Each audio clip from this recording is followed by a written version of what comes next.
Minister, despite concerns being raised during discussions on the Birth Information and Tracing Act and the scepticism expressed by survivors, you said that it would provide a clear pathway for access to identity records for adopted people and others.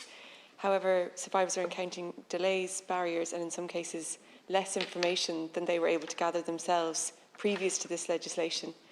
What steps are you taking to improve this situation?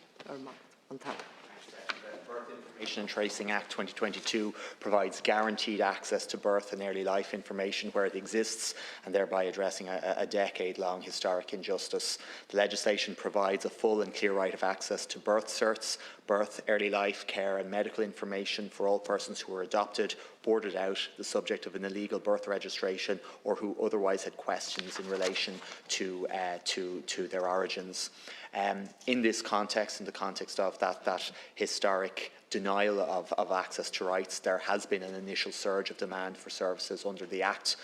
Everyone across all organisations involved are committed to responding to this demand as quickly as possible. As of Monday of this week, just over 7,500 applications for information have been received by either TUSLA or the Adoption Authority of Ireland. And these applications are in addition to the 3,500 applications for tracing services that have come in since the 3rd of October and the over 3,100 new preferences registered to the new statutory contact preference register. To date, both TUSLA and AAI have processed and completed almost 3,000 requests for information, and more are due for completion and issuing each day. In addition to information and tracing services, applications are continuing to be made, as I said, to the Contact Preference Register, and the Adoption Authority has already successfully identified 215 matches for relatives who are seeking to facilitate contact. Both agencies advise that they have reassigned additional staff members to work exclusively on the processing of applications, and that they will continue to keep every person who is waiting for information informed about their particular application.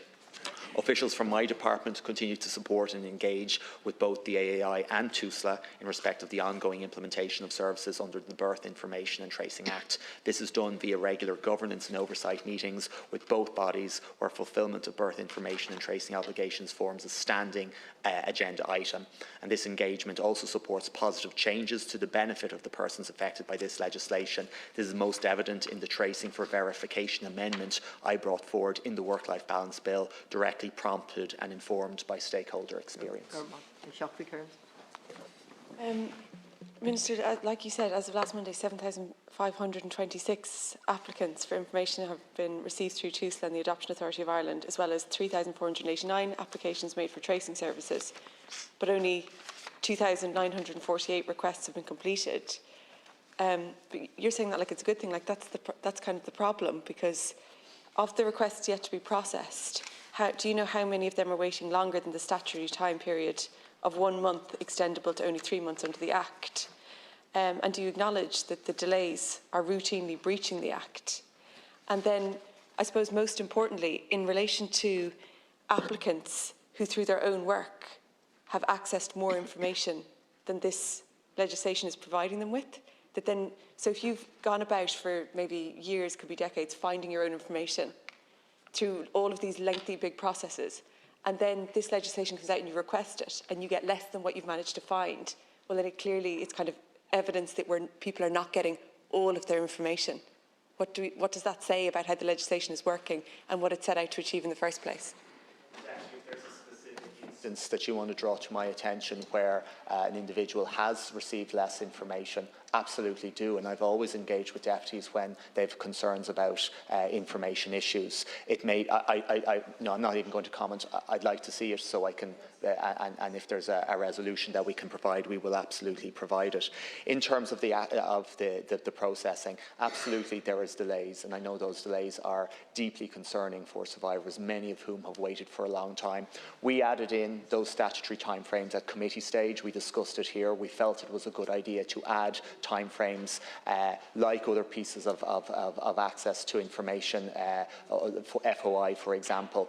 We've seen a huge surge at the start of this process for access to information, but we are processing those requests. As I say, just under 3,000 people have now received their information, and we will continue to ensure across the two organisations that the resources are put in place so we can get through that backlog, that we can get back into a system where we are meeting the request for information within the statutory timeframes. You said there, maybe I missed it, how many of the applications are waiting longer than the statutory time period. That was one of the questions. But Minister, I think we all knew that there was going to be thousands of applications when you set out the timeframes for responses, and people have been waiting decades to access this really, really basic information about themselves. And every time that I and other members of the committee called for adopted people to be included in the Mother and Baby Homes Redress Scheme, you constantly just cited the birth information and tracing system as the key issue that they wanted. And yet the system isn't meeting the standards that you set. It's failing to meet the needs of illegally adopted people. And ultimately then it's not providing the justice that you've set out to be the main form of redress. And you're saying, that, oh, if there's a particular case, can I bring it to your attention? I absolutely will, but it's not one specific case, because there's lots of people who spent a long time going above and beyond to great lengths to try and get their information. And more than one person, several people have told me that the information that they're getting back isn't anything near the information that they managed to painstakingly gather themselves. So that leaves people feeling like the system is not giving them all of their information, which is the whole purpose of it, that people would get all of their information. And we highlighted that at the committee, that how would you know what specifically to find unless you spend that time searching yourself? Deputy, if there are specific issues in terms of the accessibility of information, I can only act on them if I know what they are. I can only act on them if I know. There are many sources of information. It may be that the information that one of the people who've been engaging with you is from a source that's not covered by the birth information and tracing legislation. There could be a variety of reasons why the information they've received is different. I'm very happy. We've acted already. We made an amendment through the Work-Life Balance Bill to include more information. Recently, for example, the Justice for Magdalene's group have flagged an issue in terms of some of the records from Magdalene institutions in private ownership. Again, we're looking at that issue, and we're prepared, if necessary, and if it will address the particular issue in question, we're prepared to bring forward legislative changes.